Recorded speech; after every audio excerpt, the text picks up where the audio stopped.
How to find Tinder profiles by name without an account. Well, it's a very easy process to find the Tinder profile even if you don't have your account. What you want to do is simply head over to any of the web browser. Once you're in here, in the source bar, you have to enter sitetinder.com @ the username of the person. Let's say the username is Anna. You have to enter @Anna. Once you have entered, search for it. Different sites will be available to you. Head over to the very first site.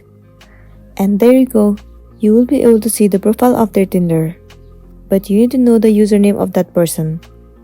If you don't know the username, then it's impossible to find the account. Similarly, you can find for the more profiles if you know the username of their Tinder account. You simply have to enter the @ and then search for it. Move into the very first site and the profile will be visible to you, and you'll be good to go. So that's it for today, and this is simply how you can search for the Tinder profile even if you don't have your account. Make sure to smash the like button and consider subscribing if you found this video helpful. Thank you for watching it till the end. We'll see you in the next one.